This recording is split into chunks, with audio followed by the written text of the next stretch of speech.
ایمان سے انسان جو ہے وہ ہاتھ دھو بیٹھتا ہے۔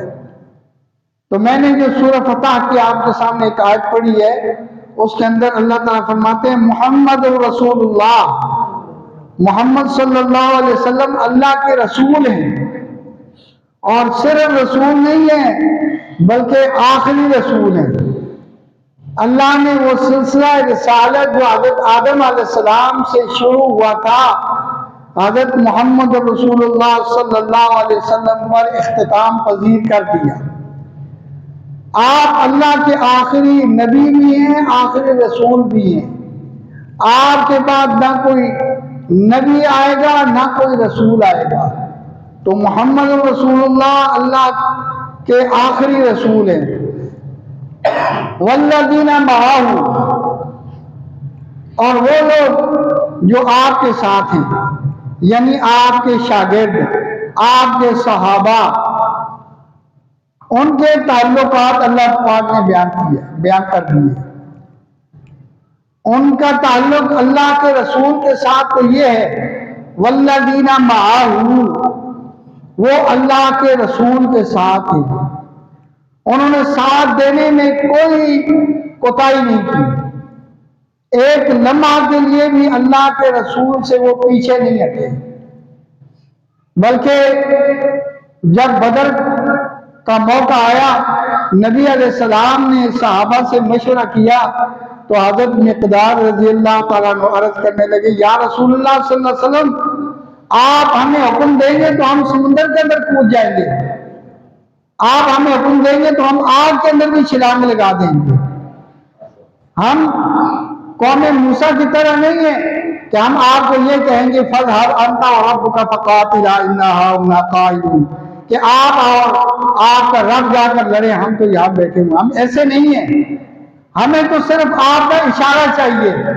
تو اس لیے اللہ تعالیٰ فرماتے ہیں والذین معہ، وہ لوگ جو آپ کے ساتھ ہیں وہ آپ کے ساتھ ہی رہے، آپ کے ساتھ انہوں نے چھوڑا نہیں ہے، پیچھے نہیں ہٹے۔ اشداء علی الکفار، اور کفار کے ساتھ تعلق یہ ہے کہ وہ کفار پر بڑے سخت ہیں۔ کفار کے لیے ان کے پاس کوئی نرمی نہیں ہے۔ بہت سارے واقعات ہیں۔ حضرت ابوبکر صدیق رضی اللہ تعالیٰ عنہ جو خلیفہ اول ہیں، جو نبی علیہ السلام کے جانشین، پہلے جانشین ہیں، جو نبی علیہ السلام کے بعد آپ کے جانشین بنے، ان کے بیٹے نے عرض کی، عبد الرحمن نے رضی اللہ تعالی عنہ، کہ ابا جی بدر کے مقام پر آپ میری تلوار کے زد میں 3 مرتبہ آئے تھے، میں نے آپ کو چھوڑا۔ فرمایا کہ بیٹا اگر تو میری تلوار کی زد میں آ جاتا میں تجھے نہ چھوڑتا۔ بیٹے نے استفسار کیا، ابا جی میں بیٹا ہو کر آپ کو چھوڑا اور آپ باپ ہو کر مجھے نہ چھوڑتے؟ فرمایا کہ جب تم نبی علیہ السلام کے مقابلے میں آیا تھا تو میرا بیٹا ہی کب تھا۔ آپ اندازہ لگائیں کہ صحابہ اکرام کے ایمان کس طرح ہے کہ وہ جب کفر اور اسلام کا مقابلہ آتا ہے تو اپنے بیٹے کو بیٹا ہی نہیں سمجھتے۔ فرمایا کہ میں تیرے سر قلم کر دیتا ہوں۔ اور اسی طرح بدر کے قیدیوں کے بارے میں حضرت عمر رضی اللہ تعالیٰ عنہ نے پتہ کیا فرمایا تھا؟ آپ کو علم ہے؟ فرمایا تھا، عرض کی تھی یا رسول اللہ صلی اللہ علیہ وسلم آپ ان سب کا سر قلم کر دیں، اور یہ بات ہے کہ ہر ایک کے حوالے اس کے رشتہ دار کو کر دیں، میرے ماموں اور میرے حوالے کریں، میں اس کے سر قلم کروں گا۔ تو یہ صحابہ اکرام کا ایمان تھا، اور کفار کے مقابلے میں اشداء تھے، رحماء بینہم، آپس میں رحم و کرم والے تھے، رحماء، رحیم، ہمیشہ کے لیے آپس میں ایک دوسرے پر رحیم و کریم تھے، یہاں تک کہ دنیا سے چلے گئے لیکن انہوں نے ایسی مثال قائم کر دی کہ پیاسے ہونے کے باوجود ایک دوسرے کو ترجیح دیتے گئے، یہاں تک کہ سارے کے سارے تینوں چاروں پیاسے چلے گئے، لیکن آپ نے بھائی کو ترجیح دینے میں کوئی کمی نہ چھوڑی۔ یہ صحابہ کرام کی شان ہے، اس شان کو پہنچنا بڑا مشکل ہے، یہ پہنچا ہی نہیں جا سکتا۔ کیوں؟ بات یہ ہے کہ ہم کتنے بھی عمل کر لیں یا کتنا بڑا ولی اللہ بھی کتنے کام کر لے، لیکن وہ درجہ صحابیت کو نہیں پہنچ سکتا۔ یہ وہ منصب نہیں ہے جو انسان اپنے کسب سے حاصل کر لے، یہ منصب اللہ پاک نے جن کو نبی علیہ السلام کی موجودگی میں عطا فرمائے، یہ ان کو ہی ملا ہے، کسی اور کو نہیں مل سکتا۔ میں آگے بات کروں گا انشاءاللہ۔ وَغَمَاءُ بَيْنَهُمْ تَرَاهُمْ رُكَّعًا سُجَّدًا يَبْتَغُونَ فَضْلًا مِنَ اللَّهِ وَرِضْوَانًا۔ اللہ کے ساتھ ان کا معاملہ یہ ہے کہ اللہ فرماتے ہیں تو ان کو رکوع اور سجدہ کرتے ہوئے دیکھے۔ صحابہ کرام کا رکوع سجدہ ہے، اللہ اس کو اپنی کلام کے اندر بیان فرما رہے ہیں۔ یہ میرا اور آپ کا سجدہ نہیں ہے، میرا اور آپ کا سجدہ اور رکوع وہ دکھلانے والا بھی ہو سکتا ہے، لیکن جن کے رکوع اور سجدے کو اللہ پاک اپنا کلام بنا کر بیان فرما رہے ہیں کہ تراہم رکعا سجدا یبتغون فضلا من اللہ ورضوانا، تو ان کا مقصد کچھ اور نہیں ہے، دنیا حاصل کرنا نہیں ہے، کسی کی خوشنودی حاصل کرنا نہیں ہے۔ اگر خوشنودی حاصل کرنا ہے تو وہ اللہ کی رضا، اللہ کا فضل، اللہ کی رضا تلاش کرنا ہے۔ اور فرمایا سیماہم فی وجوہہم من آثار السجود، کہ رکوع اور سجدے کے نشانات ان کے چہروں میں دیکھے جا سکتے ہیں۔ ہم یہ سمجھتے ہیں کہ پیشانی پر جو وہ کالا سا نشان بن جاتا ہے تو ہم سمجھتے ہیں یہ نہیں ہے، کیونکہ یہاں اللہ پاک نے لفظ فرمایا وجوہ، فی وجوہ، وجوہ کا لفظ، وجہ کا معنی ہوتا ہے چہرہ، اور پیشانی کو کہتے ہیں جبا۔ یہاں یہ نہیں فرمایا فی جبائی، بلکہ فرمایا فی وجوہ۔ حضرت شاہ عبد القادر رحمہ اللہ نے لکھا ہے کہ یہاں وجوہ فرمایا ہے اور وجہ چہرے کو کہتے ہیں۔ فرماتے ہیں کہ اگر لاکھوں کا مجمع تابعین کا ہوتا اور ان میں ایک صحابی آ جاتا تو وہ اپنے چہرے کی رونق سے پہچانا جاتا کہ یہ اللہ کے نبی کا صحابی ہے، یہ اللہ کے نبی کا شاگرد ہے۔ حالانکہ تابعین کو معمولی چیز نہیں ہے، لیکن ان میں صحابہ ایسے نظر آتے جیسے کہ ستاروں میں چاند نظر آتا ہے۔ چاند نمایاں نظر آتا ہے کہ نہیں؟ ستاروں میں چاند اگر نکلا ہوا ہو تو نمایاں نظر آتا ہے نا۔ تو حضرت شاہ عبد القادر رحمۃ اللہ علیہ فرماتے ہیں کہ وہ صحابی اپنے چہرے سے ایسے ہی پہچانا جاتا لاکھوں کے مجموع کے اندر۔ تو یہ صحابہ کرام ہیں۔ فرمایا سیماہم فی وجوہہم من آثار السجود ذالک مثلہم فی التوراۃ، یہ مثال تو ان کی کیا ہے؟ تورات کے اندر ہے، ومثلہم فی الانجیل، اور انجیل کے اندر ہے۔ یہ صحابہ کرام کے جو اوصاف ہیں اللہ نے نبی کریم صلی اللہ علیہ وسلم کے بعثت سے کئی 100 سال پہلے ہی اللہ پاک نے پہلی کتابوں کے اندر بیان فرما دیے تھے کہ نبی علیہ السلام کے جو شاگرد ہوں گے وہ ان اوصاف کے مالک ہوں گے۔ اور بعض مفسرین نے تو بڑی خوبصورت بات کی ہے، انہوں نے فرمایا کہ ذالک مثلہم فی التوراۃ، یہاں وقف ہے، یہاں تک جو اوصاف بیان ہوئی ہے تو تورات کے اندر ہے، ومثلہم فی الانجیل، اور ان کی مثال انجیل کے اندر تو یوں ہے کَزَرْعٍ أَخْرَجَ شَطْأَهُ فَآزَرَهُ فَاسْتَغْلَظَ فَاسْتَوَىٰ عَلَىٰ سُوقِهِ يُعْجِبُ الزُّرَّاعَ لِيَغِيظَ بِهِمُ الْكُفَّارَ، کہ اللہ انجیل کے اندر صحابہ کرام کی مثال تو کھیتی کے ساتھ بیان فرماتے ہیں۔ جس طرح جب آپ کاشت کرتے ہیں تو زمین سے وہ بیج ایک باریک سوئی کی طرح اس کی کومپل نکلتی ہے، پھر وہ رفتہ رفتہ وہ بڑھتا ہے، پھر مضبوط ہوتا ہے، پھر وہ اپنے تنے پہ کھڑا ہو جاتا ہے، یعجب الزراع، جب وہ کھیتی تیار ہو جاتی ہے اللہ تعالیٰ فرماتے ہیں کہ کسانوں کو وہ خوبصورت لگتی ہے۔ اب آپ نے اور ہم نے کبھی کھیتی دیکھی ہو تو یہ ہم ذمہ دار سے پوچھ سکتے ہیں کہ جب تیری کھیتی تیار ہوتی ہے تو کیسا لگتا ہے، کتنی خوبصورت، خاص کر صبح کے ٹائم پہ جب وہ کھیتی دیکھتا ہے تو وہ کتنا خوش ہوتا ہے۔ تو نبی علیہ السلام نے جب دعوت توحید دی، جب آپ نے نبوت کا اعلان فرمایا، سب سے پہلے ایمان لانے والا ابو بکر تھا۔ مردوں میں سب سے پہلے ایمان لانے والے کون تھے؟ ابو بکر تھے رضی اللہ تعالی عنہ۔ تو یوں سمجھیں کہ یہ کھیتی جو ہے اگنی شروع ہوئی، اور پھر بڑے، تو بدر کے اندر کتنے تھے؟ 313 تھے۔ بدر کے اندر کتنے تھے؟ 313 تھے، اور کے اندر تعداد اور بڑی، احزاب کے اندر 10,000 ہوئے، 3,000 ہوئے، اور فتح مکہ کے موقع پر کتنے تھے؟ 10,000 تھے۔ اور جب نبی علیہ السلام نے آخری حج فرمایا تو 1,24,000 یا 1,44,000 تھے۔ یوں کھیتی بڑی۔ تو نبی علیہ السلام نے جب عرفات کے میدان کے اندر آپ نے صحابہ کو دیکھا تو آپ کتنے خوش ہوئے، جس طرح کسان کھیتی کو دیکھ کر خوش ہوتا ہے، آپ خوش ہوئے۔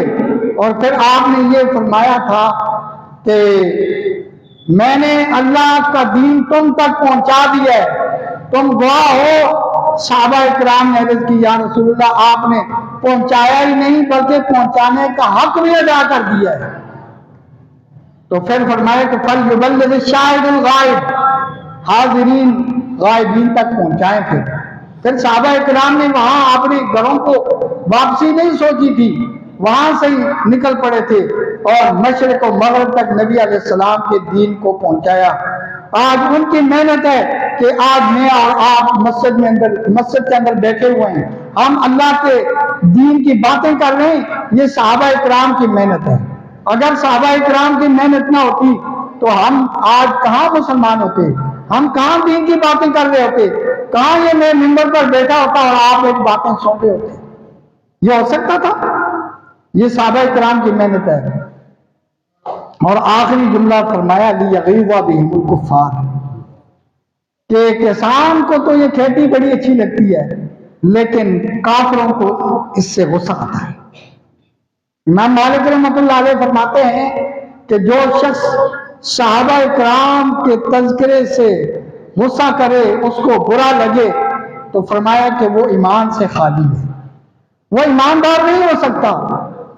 جس کو صحابہ کسی صحابی کی بات پر بھی غصہ ہے وہ ایماندار ہو ہی نہیں سکتا۔ آج رجب کی 21 تاریخ ہے، آج رجب کی کیا ہے؟ 21 تاریخ ہے۔ کتنی ہے؟ اور کل کیا تاریخ ہوگی؟ 22 رجب۔ آپ کو پتا ہے کہ 22 رجب کو کیا ہوا تھا؟ سن 60 ہجری کے اندر 22 رجب کو حضرت معاویہ رضی اللہ تعالیٰ عنہ نے وفات پائی تھی، اور یہ اللہ کے نبی کے بڑے جلیل قدر صحابی ہیں۔ ان کے لیے اللہ کے نبی نے فرمایا اللہم اجعلہ ہادیا مہدیا، کہ اللہ اس کو ہادی بنا، ہدایت دینے والا بنا، اور اس کے ذریعے سے یا اللہ ہدایت دے۔ اور ایک اور حدیث اس کے اندر اللہ کے نبی فرماتے ہیں اللہم علمہ الکتاب والحساب وقیہ العذاب، اللہم علمہ الکتاب والحساب وقیہ العذاب، اے اللہ اس کو کتاب کا علم عطا فرما اور حساب کا علم عطا فرما، اور یا اللہ ان کو عذاب سے بچا دے۔ جب دعا کرے محمد رسول اللہ صلی اللہ علیہ وسلم، اللہ کے برگزیدہ نبی، اور دعا قبول کرنے والے کون ہیں؟ اللہ، تو پھر آپ سمجھ لیں کہ اس دعا کی قبولیت میں کوئی شک شبہ ہو سکتا ہے؟ کوئی شک شبہ نہیں ہو سکتا۔ اور پھر اللہ کے نبی کریم صلی اللہ علیہ وسلم کے پاس جب ان کے والد ابو سفیان رضی اللہ تعالیٰ عنہ لائے، عرض کی یا رسول اللہ صلی اللہ علیہ وسلم یہ میرا بیٹا معاویہ ہے، اس کو آپ جائیں تو بارڈر پہ بھیج دیں، سرحد پہ بھیج دیں، اسلامی سرحد پہ بھیجیں، وہاں یہ جہاد کرے، آپ جیسے چاہیں۔ تو نبی کریم صلی اللہ علیہ وسلم نے ان کا انتخاب فرمایا کہ یہ وہی لکھنے کے لیے ان کو منتخب فرما دیا، فرمایا کہ یہ وہی لکھیں گے، کہ یہ کاتب ہیں۔ اور نبی علیہ السلام ان سے خطوط لکھواتے، جب بھی کسی بادشاہ کو خط لکھوانا تھا تو نبی علیہ السلام حضرت معاویہ رضی اللہ تعالیٰ عنہ کو بلاتے اور ان سے خط لکھواتے۔ جب وحی نازل ہوتی تو بہت سارے صحابہ اکرام وحی لکھنے پر معمول تھے، تو نبی علیہ السلام ان سے بھی وحی لکھواتے تھے۔ اور اللہ پاک ان کی شان میں کیا فرماتے ہیں جو وحی لکھنے والے؟ فرمایا فی صحف مکرمۃ مرفوعۃ مطہرہ بأیدی سفرۃ کرام بررہ، کہ قرآن پاک بلند صحیفوں میں ہے، اونچے صحیفوں میں ہے، عزت والے صحیفوں میں ہے، اور پاکیزہ صحیفوں میں ہے۔ جتنا قرآن پاک کو مرتبہ حاصل ہے، اسی طرح فرمایا بأیدی سفرۃ کرام بررہ، کہ لکھنے والے ہاتھ بھی جو ہیں وہ بڑے معزز ہیں، بڑے عزت والے ہیں۔ تو آپ اندازہ لگائیں کہ جب صحابہ اکرام وہی لکھ رہے ہیں تو اللہ ان کی شان بیان فرما رہے ہیں، تو پھر مجھے اور کسی اور کو اس کی اندر کوئی ڈاؤٹ، کوئی شک کرنے کی گنجائش ہے، ہو سکتی ہے؟ یا کسی صحابی کے بارے میں کوئی بات کر سکتے ہیں؟ یقین کریں کہ بعض صحابہ اکرام ایسے ہیں کہ جن کی شان کے اندر لوگ گستاخی کر کے اپنا ایمان خراب کرتے ہیں، اپنی آخرت خراب کرتے ہیں، برباد کرتے ہیں۔ اللہ کے نبی نے، میں نے جو سورہ حدید کی آیت آپ کے سامنے پڑھی ہے، فرمایا کہ جنہوں نے ہجرت سے پہلے، فتح مکہ سے پہلے خرچ کیے وہ تو عظیم ہیں، عظیم تر ہیں، لیکن اللہ تعالیٰ یہ بھی فرمائے وَكُلًّا وَعَدَ اللَّهُ الْحُسْنَى، کہ اللہ نے سب کے ساتھ جنت کا وعدہ کر دیا۔ حسنہ سے مراد کیا؟ جنت۔ اللہ نے سب کے ساتھ کیا کیا ہے؟ جنت کا وعدہ۔ بول لیں یار، اللہ نے سب کے ساتھ کیا کیا ہے؟ نبی کریم صلی اللہ علیہ وسلم کا ہر صحابی جس نے ایک لمحے کے لیے بھی نبی کریم صلی اللہ علیہ وسلم کی ملاقات حاصل کی ہے، وہ جنتی ہے۔ نبی علیہ السلام کا ہر صحابی جنتی ہے، یہ اللہ فرما رہے ہیں، کوئی اور نہیں فرما رہا۔ وَكُلًّا وَعَدَ اللَّهُ الْحُسْنَى، اللہ پاک فرما رہے ہیں بے شک صحابہ کرام کے درجات کے اندر تو فرق ہے۔ اگر کوئی شخص کہے حضرت علی اور حضرت معاویہ ان کے درجے میں، تو بہت زیادہ فرق ہے، کیونکہ حضرت علی رضی اللہ تعالیٰ ان کی بھی یہ 13 رجب کو پیدائش کا دن گزرے، تو حضرت علی رضی اللہ تعالیٰ اولین سابقین میں سے ہیں، ان کا درجہ بہت بلند ہے۔ لیکن صحابی ہونے میں سب برابر ہیں، سب اللہ کے نبی کے شاگرد ہیں۔ اگرچہ اللہ نے رسولوں کو بھی تو فرمایا تِلْكَ الرُّسُلُ فَضَّلْنَا بَعْضَهُمْ عَلَىٰ بَعْضٍ، یہ سب رسول ہیں، لیکن ہم نے بعض کو بعض پر کیا فضیلت دی ہے۔ سارے رسول ہونے میں تو برابر ہے، لیکن درجات ان کے بھی مختلف ہیں۔ اسی طرح حضرت علی اور حضرت معاویہ رضی اللہ تعالیٰ عنہ یہ صحابی ہونے میں برابر ہیں، لیکن ان کے درجات بہت بلند ہیں۔ حضرت علی رضی اللہ تعالیٰ عنہ کا درجہ حضرت معاویہ رضی اللہ تعالیٰ عنہ کے مقابلے میں بہت اونچا ہے، اولین سابقین میں سے ہیں۔ لیکن اگر کوئی آدمی یہ سمجھے کہ وہ حضرت معاویہ رضی اللہ تعالیٰ کے اوپر کوئی ان کے لیے ناقد بنے، تو یہ کسی کو اجازت نہیں ہے۔ اللہ تعالیٰ سے دعا ہے کہ اللہ تعالیٰ ہمیں صحابہ اکرام کی شان پہچان کر اور ان کے ساتھ محبت کرنے کی توفیق عطا فرمائے۔ آپ سے عرض یہ ہے کہ یہاں مسجد کے اندر آنے میں ہم بڑی دیر کر دیتے ہیں، بالکل آخر میں آتے ہیں، تو حالانکہ جمعے کا دن ہے، یہ ہمارا اہم ترین دن ہے ایمان والوں کا، تو جمعے کے دن تو ہمیں اہتمام کرنا چاہیے کہ اللہ نے جمعے والے دن ہمیں یہ فرمایا فَإِذَا قُضِيَتِ الصَّلَاةُ فَانْتَشِرُوا فِي الْأَرْضِ کہ جب جمعے کی نماز ہو جائے اس کے بعد تم جو ہے نا زمین کے اندر پھیل جاؤ، اللہ کا فضل تلاش کرو۔ جمعے کی نماز سے پہلے تو ہمیں جمعے کا اہتمام کرنا چاہیے۔ ہم بالکل جب اذان ہو رہی ہوتی ہے، خطبہ ہو رہا ہوتا ہے، اس وقت آتے ہیں، یہ ہمارا مناسب رویہ نہیں ہے۔ ہمیں اہتمام کر کے جو ہے نا یہاں تقریر شروع ہونے سے پہلے ہمیں آنا چاہیے۔ اور لاہور کے اندر ایسی مثالیں موجود ہیں، خود ہمارے جو شاہد صاحب ہیں ہمارے محترم، ان کے محلے کی جو مسجد ہے، ان سے پوچھیں آپ، ان کے محلے کی مسجد جو پاک بلاک کی مسجد ہے، وہاں جو ہے وہاں جگہ نہیں ملتی ہے، لوگ سب سے پہلے آئے ہوتے ہیں، مسجد بھری ہوتی ہے۔ تو اس طرح ان کی یہ مسجد جو ہے نا یہ بھی بھرنی چاہیے تاکہ جو ہے تقریر شروع ہونے سے پہلے مسجد بھری ہوئی ہو۔ پھر آپ کو یہ بھی پتہ ہونا چاہیے کہ چلو مجھے تو نظر نہیں آتا، آپ ہوں گے یا نہیں نہ ہوں گے، میں نے تو بیان کر لینا ہے، لیکن جو نظر والا خطیب ہوگا جب وہ دیکھے گا مجمع نہیں ہوگا تو اس کو یقین کریں بیان کرنے کا کبھی مزہ نہیں آئے گا۔ وہ کہے گا صاحب میں کیا قبرستان کو بات سنا رہا ہوں، یہاں کوئی مطلب ہے خالی ایسی مطلب جگہ پڑی ہوئی ہے۔ تو اس لیے مسجد کو آباد کرنا چاہیے، اور آپ محبت سے آئیں گے، اور مسجد میں سب سے پہلے آنے والے کو پتہ ہے کتنا ثواب ملتا ہے؟ آپ کو پتہ ہے سب سے پہلے جو مسجد میں آتا ہے نا اس کو اللہ پاک اونٹ قربان کرنے کا ثواب عطا فرماتے ہیں۔ تو آپ یہ نیکی حاصل نہیں کرنا چاہتے ہیں؟ آپ کو ضرورت ہے یا نہیں ہے؟ سب کو ہے نا، تو پھر سب کو آنا چاہیے، مجھے بھی آنا چاہیے، آپ کو بھی جلدی آنا چاہیے۔ اللہ تعالی ہم سب کو اس پر عمل کرنے کی توفیق عطا فرمائے۔ وآخر دعوانا الحمدللہ۔